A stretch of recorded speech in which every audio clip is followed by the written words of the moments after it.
Bom, estamos aqui hoje com o Du Menezes, grande apresentador e jornalista da ESPN, agora nos Impedidos também. De boa, Du. Muito obrigado pelo convite, uma honra estar aqui com vocês. Ainda mais que vocês vão falar bastante sobre futebol, resenhas. Conhecido como o cara da resenha por todo mundo. Isso é bom demais, tem que ter, né? Senão não... Acho que o melhor do futebol e do esporte é a resenha, né? Senão, se acabar a resenha... Tarde, aí se acabar a resenha... Eu fiz esses dias a entrevista com o Zé Roberto e com o Wagner Love e os dois falaram a mesma coisa. O que é ruim do jogo é a bola rolando, né? É o treino, porque a resenha é boa. Na verdade, eles até gostam do jogo. O problema é treinar, né? Essa coisa do dia a dia que é mais difícil. Love ainda mais que a gente sabe como é que é. Wagner Love maravilhoso. Zé também é figura. Gente boa. Zé Roberto é uma figuraça. Gente boa. E, Du, pra gente começar aqui, queria que você contasse toda a sua trajetória como jornalista, desde a primeira ideia que passou na sua cabeça, tipo, eu quero ser um jornalista, até os dias atuais. Cara, eu comecei a pensar em jornalismo com 12 anos. 11, 12 anos. Porque, na verdade, eu jogava bola, né? Desde muito molequinho. Eu joguei no Atlético Ipiranga, nas escolinhas do Palmeiras, tudo. Então, eu era muito pequenininho jogando bola. E aí eu continuei jogando. Só que com 12 anos, 11 anos, eu defini que ou eu ia ser jogador ou ia ser jornalista. Não tinha outra alternativa. Nunca me passou nada pela cabeça diferente. Aí eu, com uns 12 anos, eu defini que ia ser essa minha vida. Por quê? Porque na época eu assinava, e pedi para meu pai assinar a Gazeta Esportiva, né? Que era um jornal de esportes na época, como Lance hoje. E aí eu lia muito a Gazeta Esportiva, a revista Placar, então eu gostava de acompanhar. Então eu defini isso, que eu ia ser jornalista ou jogador. E aí eu comecei a crescer e vi que, jogador o cara tem que ter uma obstinação absurda. E eu sempre gostei de conciliar as duas coisas, e aí chegou uma hora que... até pela seleção natural, porque tinha outros caras bem melhores do que eu, né? Os caras que se dedicavam bastante àquilo. Aí realmente eu fui pro jornalismo, eu fiquei jogando bola só no colégio, né? Na universidade também, mas depois fiquei só com o jornalismo, que, não me arrependo não, gosto muito. E na verdade, se você for ver, é a coincidência dos mundos, né? Porque eu acabo vivendo no mesmo mundo que eu sonhei um dia estar, né? Então, pra mim é uma ótima. E eu, quando era criança também, eu tinha mania de narrar os jogos, né? Então, tava passando o Ituano e São Paulo, e na minha cabeça era um outro jogo. Eu ficava narrando sozinho. Eu tinha umas anotações, esses dias até eu achei. Uma pasta com os times, anotava muitas coisas. Então, e eu tinha, por coincidência, eu sonhava, eu brincava que era tipo o dono da televisão, eu que montava a programação. E meu programa era sempre no horário nobre, fera, né? Porque eu que tava montando. Mas aí essa pasta mostrou muita coisa, porque mesmo como garoto já tinha ali um traço, né, de televisão, de rádio, de trabalhar em jornalismo. Então uma coisa que veio desde cedo. Desde pequeno, né? Então, pra mim foi muito legal poder depois ver que deu tudo certo, né? Porque você meio que tracei a trajetória e fui embora. Certo. Du, agora a gente queria saber um pouco da sua opinião, entrar em uma parte um pouco mais polêmica das coisas. A gente queria te perguntar um pouco sobre o VAR. Vamos lá. Essa demora toda que tem no Campeonato Brasileiro, de 15 minutos até sair algum resultado de alguma coisa. Os estaduais também demorou muito. Demorou muito tempo. Olha, o VAR, eu acho que a ação, a ideia é muito boa, mas a execução no Brasil é péssima, é muito ruim.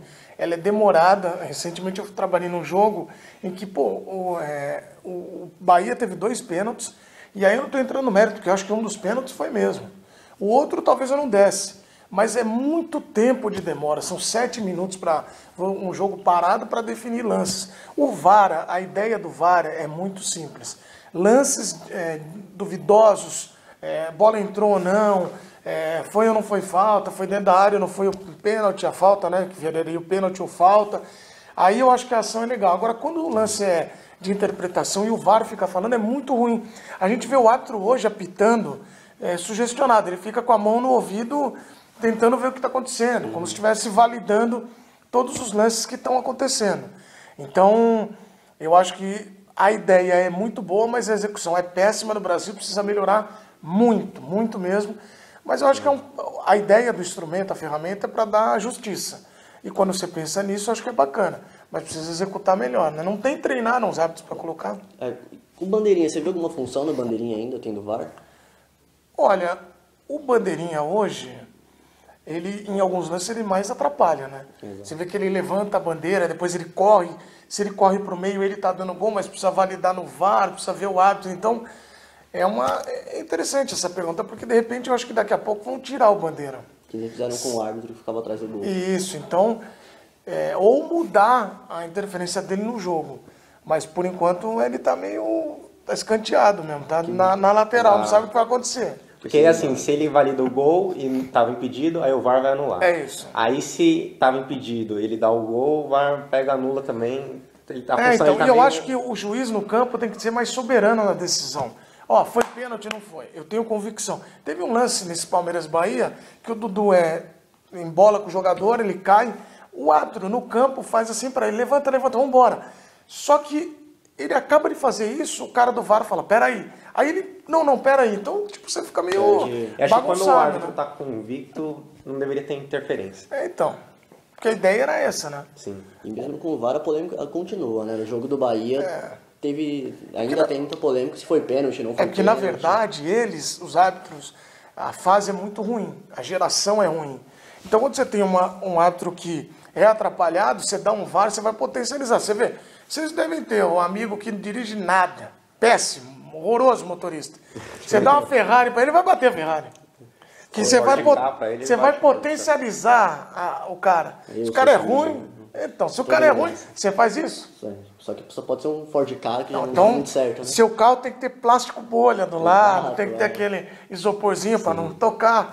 Mas, enfim, no negócio do VAR, você está potencializando. Se o cara que está no VAR for atrapalhado, é pior ainda, que ele vai ficar falando as coisas pro árbitro em campo. O árbitro já vai meio tendencioso a mudar a decisão dele. Tipo, Então, se me chamaram, provavelmente eu errei. Tipo, é difícil ver um árbitro que mantém a decisão, mesmo olhando o vídeo.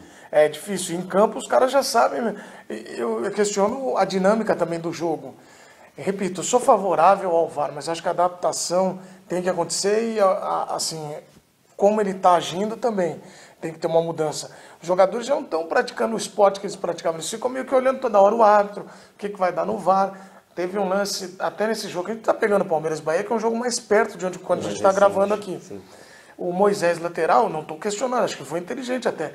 Ele põe a bola para lateral, porque ele sabe que vai ter a avaliação do lance.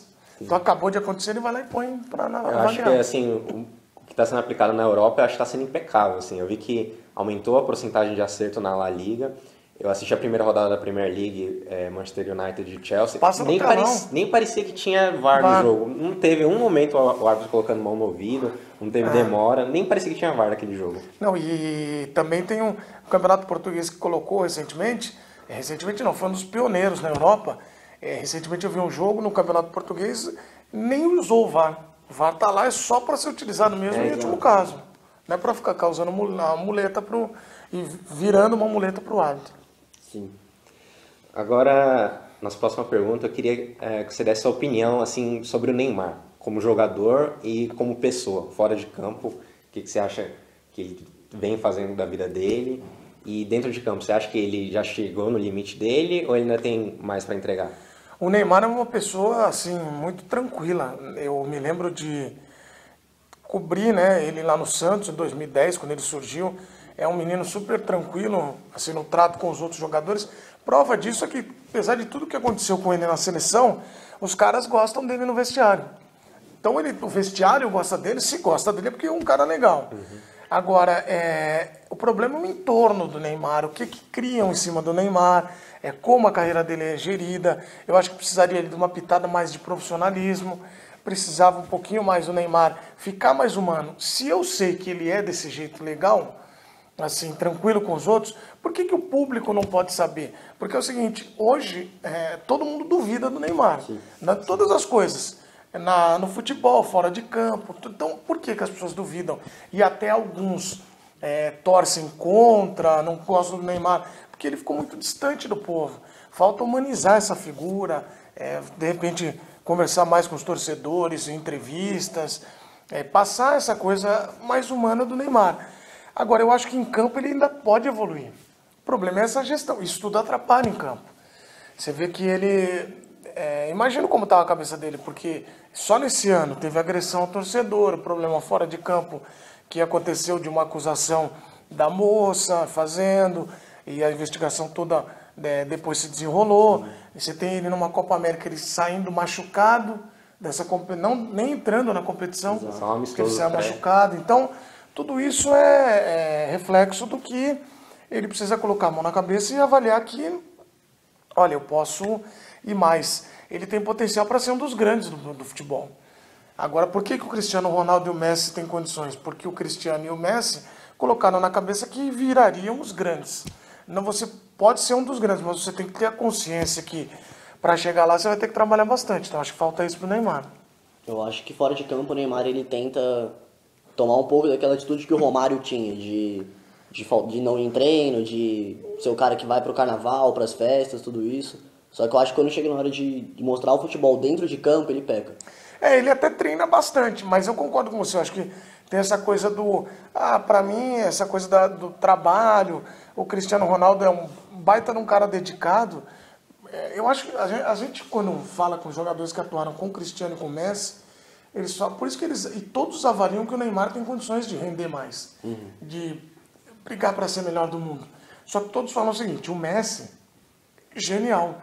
Por que o Messi fica puto quando vai para a Copa América? Porque ele quer ganhar pela seleção argentina e não consegue. Então, isso tudo fica na cabeça dele. O Cristiano dizem que ele é um cara, assim, um craque, um gênio. Só que ele, para virar isso, ele colocou na cabeça que ele era um ótimo jogador, mas ele precisava se dedicar no treino. Então, é você detectar onde sua carreira consegue te levar para algo melhor. Voltando um pouco para o futebol nacional agora, o Palmeiras, até a parada para a Copa América, estava vindo com futebol impecável. Estava certinho, ganhava tudo uma engrenagem. Incrível, você pegava o Palmeiras, era praticamente certeza do que ia acontecer. No Cartola, sempre tinha um ataque palmeirense ali. Depois da parada da Copa América, o Palmeiras caiu bastante o rendimento. A que você acha que deve essa queda do Palmeiras? Cara, eu acho que, na verdade, o Palmeiras foi muito mais do que ele poderia ir, né? E assim, a curva de rendimento dele, ela subiu muito, ela foi no pico, porque até um pouco antes do que o Palmeiras imaginava. Eu acho que essa condição do Palmeiras antes da Copa América vai deixar o clube brigando até o final pelo título. Se não for campeão, enfim, vai continuar brigando. Agora, o Palmeiras, eu acho que essa pausa, ela quebrou um pouco porque o time sempre foi muito intenso, de marcação alta, sempre pegando muito. E agora, essa pausa, você tem um mês sem jogos. Então, se você é um time que tem variação tática grande, você tem a possibilidade de retomar com alguma surpresa. O Palmeiras não, para retomar essa intensidade ele vai demorar. Como o Palmeiras começou a temporada? Não começou assim, começou oscilando. Oscilando. Então essa curva foi até um limite. Para você manter ela, que é o complicado. Então é natural que o Palmeiras, e ainda bem para o Palmeiras que aproveitou isso de acumular pontos, agora ele vai oscilando, mas ele está dentro do que é um normal para um time de futebol. O que não era normal era aquele nível de atuação para ganhar todo mundo. Agora, o bom para o Palmeiras é que o time ainda tem peças. Sim. Você olha para o banco, tem alternativas. Você tem agora o Luiz Adriano estreando, o Ramires, que quase não estreou, mas vai ser utilizado um pouco mais. Então você tem alternativas ali, né? Então, acho que isso é um alento para o palmeirense, que eu acho que pode ter uma resposta em campo. Eu ainda acho que vai brigar até o final. Certo. E eu queria que você também avaliasse a contratação do Daniel Alves, pro São Paulo e pro futebol brasileiro, o que ele pode agregar pro clube e pro cenário nacional também. Só para fechar, você acha que ele consegue chegar à Copa de 22 jogando no futebol brasileiro? Cara, eu acho que se ele continuar jogando o que ele joga, ele vai à Copa. Porque precisa surgir gente nova. Para ele sair da seleção tem que ter alguém novo. Eu não vejo ninguém ainda, tira esse e vamos ficar só com ele. Por que o Marcelo perdeu um pouquinho de espaço na seleção? Porque surgiram laterais esquerdos. Na lateral direita não tem ainda muita gente se destacando. Você tem o Fagner, o Danilo, mas não tem muita alternativa. Fica no mesmo nível do lado esquerdo. Então, esse é um ponto. Eu acho que o efeito do Daniel é muito bom para o futebol brasileiro, em especial para o São Paulo. Ele vai ter um efeito fora de campo semelhante ao que o Seedorf teve no Botafogo. Quando o Seedorf chegou, o São Paulo tem uma estrutura maravilhosa, o Botafogo melhorou sua estrutura a partir daí, mas você vê o Seedorf, por exemplo, se interessando pela área da fisiologia, da fisioterapia, de preparação. Então é um cara profissional que chega para um local que é profissional, mas ele vem com uma outra cultura, então ajuda muito. Você vê que o Pato já jogou pra caramba no último jogo do São Paulo, porque acende o cara. O cara olha e fala, pô, tá o Daniel, tem o Juan Fran, então tem gente que vai dividir responsabilidade. Fora de campo, e em campo, o Daniel também tem jogado muito. Fiz um treino do São Paulo recentemente, ele fez 2 gols, então ele sobra um pouquinho, acho que ele vai jogar bem no futebol brasileiro. Pela idade, levando em consideração que o futebol brasileiro ele é muito mais pegado do que o europeu, as faltas são mais violentas, as chegadas é muito diferente. Você acha que pela idade ele aguenta jogar aqui até 2022 e tá num nível de físico bom para uma Eu Copa acho do que ele Mundo? vai aguentar porque ele vai mudar de posição, né? Não sei se ele vai de lateral sempre. Pode ser que na seleção ele vire lateral. Aí eu vou voltar no seu assunto. Bom, talvez esteja aí a possibilidade dele não ir à Copa. Se o técnico da seleção olhar e falar assim, pô, eu já estou considerando o Daniel meia. Então, preciso achar uma posição de lateral. Então pode ser uma coisa que para ele atrapalha um pouco os planos da seleção. Mas ele é multicampeão na seleção, então não vejo se, assim como prioridade, ele quer ficar na seleção a vida toda. E sobre a tua pergunta, ele vai mudar de posição, então no meio ele consegue render mais. E por mais tempo. Eu vou citar o exemplo do Zé Roberto, que é um monstro fisicamente, só que também não aguentou a dinâmica na lateral.